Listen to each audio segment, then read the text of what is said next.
Ini Realme GT7, flagship killer paling terbaru dari Realme. Realme GT7 Pro, tapi ada lagi satu flagship killer baru landing. Ini Realme GT7. So, ini dikatakan sebagai flagship killer. So korang bayangkan. But aku tak boleh reveal lagi spek. But this is the next big thing. Jom ikut aku unboxing sama-sama. So, basically macam ni lah kotak dia. Realme GT7. Flagship killer tau ni. So dekat sini ada spek. Oh, tak boleh tunjuk. But macam mana pun nanti aku akan reveal. So kita buka kotak dia dulu macam mana. Okay. Tengok.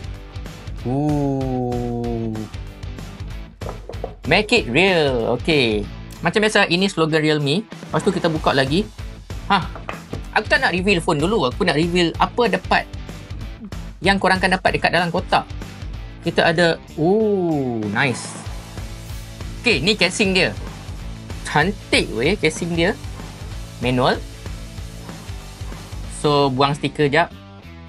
Dekat tempat lain. Memang semat. Material dia made rubber, but dia made. So, korang tak ada cat jari. Dekat dalam pun kasar-kasar sikit. Untuk dari segi hole untuk main game tu memang one of the best feeling. So, korang boleh dengar suara dia. Dia punya bunyi dia. Okay, next. Kita tengok. Ini. This is the phone itself. Awesome. Aku tak nak tunjuk phone lagi. Aku nak tunjuk apa yang korang akan dapat dekat dalam kotak. Okay. So, kita ada plug. Plug macam biasa. So, untuk tahun 2025 ni, masih ada brand yang nak bagi full accessory dekat dalam kotak. Ini tak banyak tau brand buat macam ni. So, meaning kalau korang, let's say kalau korang beli Realme, everything dapat. Awesome.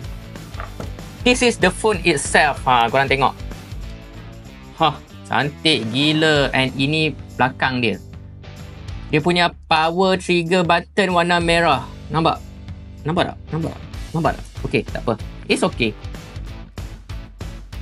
Aku nak unbox pun tergetar-getar ni sebab ni benda ni masih panas. Masih baru lagi. Awesome. Korang tengok ni. So, ini Realme GT7, flagship killer paling terbaru dari Realme. Korang tengok bentuk dia. Ini Realme GT7 and ini pula Realme GT7 Pro. So, korang boleh tengok dia punya perbezaan dia. Nampak? Dia punya bentuk kamera dia masih sama. And korang tengok dari segi perbezaan dia, ini atas dia. Nampak? Ini bawah dia. Nampak? And untuk Realme GT7 Pro, display dia macam ada melengkung sikit. Untuk Realme GT7, display dia lebih kepada flat. So, untuk orang yang gemarkan flat punya screen, ini satu good news untuk korang. So, korang boleh tengok dekat-dekat dia. Dekat-dekat dia ada tulis Hyper Image Plus. So, aku rasa lah kamera dia akan bukan setakat flagship killer, main game of course dia akan jadi antara yang terbaik. Ambil gambar pun cantik. So korang boleh tengok perbandingan antara Realme GT7 Pro dengan Realme GT7. Impressive.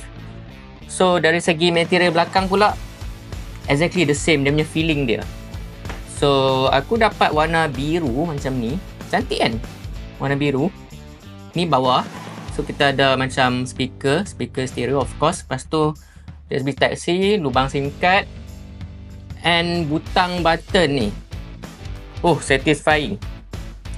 So macam tu lah aku punya first impression bila unbox Realme GT7 flagship killer of course. So jangan lupa stay tune untuk aku buat full review nanti once bila dah release. So let's say kalau korang ada soalan nak tanya, boleh drop komen below and jangan lupa follow untuk stay tune aku lencan phone ni. Macam